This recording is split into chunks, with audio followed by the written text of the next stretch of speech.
15 से 16 लोग पुलिस वाले और कुछ लोग सिविल कपड़ों में थे, कनपट्टी के पिस्टल रख दिया कि अगर तुम बोलोगी तो हम तुम्हें मारेंगे, जहाँ तक जिना भी करेंगे। मैडम नरगिस कुछ भी कर सकती हैं, ये कुछ भी कर सकती है। मैडम नरगिस जो है ना, अपने उसको वो आपने मिसाल सुनी होगी कि बंदरी के पाँव चले, उसने अपने पाँव के नीचे अपने बच्चे ले लिए, ये वो ले। जो इश्यूज है वो ये है, मेरी 1 से 1.5 साल पहले मैडम नरगिस के साथ हम लोग उनकी पार्टियां भी अटेंड करते थे। जो माजिद भाई हैं या मैडम नरगिस हैं, इनकी हम पार्टियां भी अटेंड करते थे। इनकी तरफ हम आते भी थे, जाते भी थे। हमारी काफ़ी ज़्यादा अच्छी क्लोज फ्रेंडशिप थी। अच्छा जी, इन्होंने क्या किया कि जब मेरी शादी हुई तो शादी के बाद इन्होंने बोला कि निगार आप ना मेरे घर आओ, तो मतलब फार्म हाउस पे आओ। मैंने इनको बोला कि मेरी अब शादी होगी, लिहाजा मैं अब नहीं आ सकती फार्म हाउस पे भी या कहीं भी, क्योंकि मैं नहीं चाहती कि मैं अब शोबिज़ की लाइफ को अपनी पर्सनल ज़िंदगी में इंटर करूँ। अच्छा जी, इन्होंने उस टाइम मेरी बात जो है ना चुप करके, मैं कहती जी अपने जीजू से बात करूँ, मैंने उससे बात की, नहीं नहीं एक दफ़ा आओ निगार, एक दफ़ा आओ। ये जो राना अकरम है, ये मुझे इनकी पार्टी में मिला था। ये जो है माजिद बशीर और नरगिस।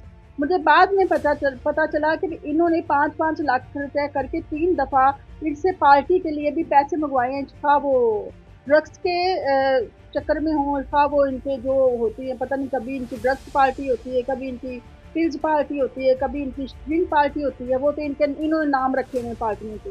अच्छा जी, मुझे नहीं पता, लेकिन मुझे बाद में पता चला कि मेरे नाम के इन्होंने पैसे भी लोगों से खाए हुए, जी आएगी तो मतलब आप ये कर दें, आप वो कर दें। मुझे बाद में पता चलता है कि ये जो सारा सिनेरियो इसलिए किया गया है कि ताकि जो ना ये मेरा बंदा जो है वो अंदर चला जाए और मैं फिर इनके पाँव में गिड़गिड़ाते हुए, माजिद बशीर के मुझे 3 से 4 फ़ोन आए जब मेरा हस्बैंड पकड़ा गया। मैंने उनका फ़ोन नहीं उठाया, क्योंकि जब आप मुझे सारे सिनेरियो तो पता चला कि इसके पीछे माजिद बशीर है और नरगिस है। तो उसके बाद मुझे पता चलता है इसमें मोहम्मद अली भट्ट भी शामिल है। मोहम्मद अली भट्ट को भी इन्होंने जूस किया है या वो इनके साथ दे रहा है, या मुझे नहीं पता। ये 3 लोग हैं, मोहम्मद अली भट्ट, माजिद बशीर एंड राना अकरम। ये सब लोग मिले हुए हैं और ये लोग सिर्फ़ और सिर्फ़ मुझे डिस्टर्ब करने के लिए, ताकि मैं इनकी बातें मानूँ, इनकी पार्टियाँ अटेंड करूँ या इनके साथ जो ये चाहते हैं वो करूँ। मैं अब नहीं करना चाहती थी, इसलिए मैं सोशल मीडिया की तरफ, आप लोगों की तरफ आ गई। मैंने 4 महीने इनकी सारी बातें सुनी हैं, इनकी सारी चीज़ें देखी हैं। जब मुझे लगा कि अब यार मेरी सुनवाई नहीं हो रही, इसके बाद मैंने ये सोचा कि फिर मेरा तो अब या तो फिर मैं मर जाऊँ, तो या फिर ये है कि मुझे इंसाफ़ मिले। मेरा पहला मौक़िफ़ है कि मतलब मुझे मेरा सामान वापस किया जाए, रानी अकरम को उसके बदले में उसके ऊपर पर्चा की ऑर्डर हो। सेकंड बात ये कि जो मेरे हस्बैंड के ऊपर पर्चा है उसको ख़ारिज किया जाए। जो इस टाइम हमारी इंक्वायरी चल रही है, सीसीपीओ साहब से मैं मिली सैटरडे को इन्होंने एक बात, वहाँ पे डीआईजी इमरान किशोर साहब गए, अल्लाह, वो भी बड़े अच्छे इंसान हैं, मैंने सुना हुआ है, अल्लाह करे वो जो मेरा अब उनके पास मौक़िफ़ गया, अल्लाह उनको हिदायत दे और वो इंसाफ़ करे। इन्होंने वहाँ पे जाके बोला है, जो मेरा भी मेन मुद्दा है, इन्होंने बोला जी इन्होंने घर की वीडियो उनके पास है मेरी।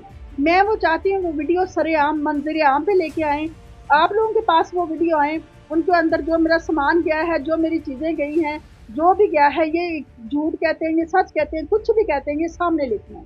जब वो सामने आ जाएगा उसके बाद उसकी फर्जी हो, उसकी सारी चीज़ें क्लियर हो, अगर हम लोग गिल्टी हैं तो फिर हमें सज़ा मिलनी चाहिए, अगर ये लोग गिल्टी हैं तो इनको सज़ा मिलनी चाहिए। मैं ये कह सकती हूँ मैडम नरगिस कुछ भी कर सकती हैं।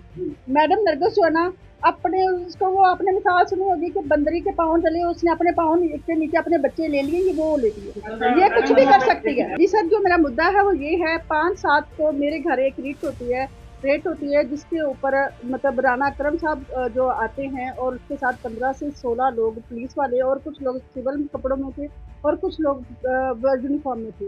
वो आते हैं, वो रेड करते हैं, जिसमें से मेरा घर का सामान और मेरा हस्बैंड और मेरे हस्बैंड की गाड़ी वो घर से लेके चले जाते हैं और सुबह 7:45 पे आते हैं और 8:45 तक वो 1 घंटा रहते हैं और 1 घंटे में उन्होंने जो घर का सामान था, इवन दैट शैम्पू तक कोई चीज़ नहीं घर पे छोड़ी। सब कुछ वो लेके चले गए और हम लोगों ने मैंने पूछने की कोशिश की, मैंने थोड़ा-सा शोर डालने की कोशिश की, तो उन्होंने मेरे कनपट्टी पे पिस्टल रख दिया कि अगर तुम बोलोगी तो हम तुम्हें मारेंगे भी और हम यहाँ पे मतलब गलत भी करेंगे, हम यहाँ तक ज़िना भी करेंगे, अगर ज़्यादा डिस्टर्ब करोगी तो। मैं थी, मेरी भाभी थी, मेरा हस्बैंड था घर पे और उसके बच्चे थे, मेरी भाभी के, मेरे भाई के बच्चे थे। ये सिनेरियो हुआ, इन्होंने वो लेके चले गए। उस दिन के बाद इन्होंने क्या किया कि जो ना मुझे कॉल आती है पहली 6 तारीख को मेरे हस्बैंड के नंबर से, उधर से राना अकरम ने की है। राना अकरम कॉल करके कहता है जी हम आपके साथ कुछ सेटलमेंट करना चाहते हैं। तो आप जो है ना कुछ भी ऐसा वैसा भागे नहीं तो हम आपको आपके हस्बैंड को छोड़ देंगे। मुझे नहीं पता, मेरा अल्लाह वाहिद जानता है कि क्यों लेके गए। मैंने समझा मेरी शोबिज़ में काफ़ी लोगों से प्रॉब्लम चल रही है, मेरे काफ़ी मामलात डिस्टर्ब थे जिसकी वज़ह से मैं शोबिज़ से भी आउट हुई थी। क्योंकि देखो जिसका एक बंदे का बहुत ज़्यादा अरूज होता है और अरूज के टाइम पे छोड़े तो इसका मतलब है उसकी कोई बहुत बड़ी रीज़न हो सकती है। मैंने सोचा हमारी बहुत सी आर्टिस्टों के बहुत गलत हालात हुए हैं।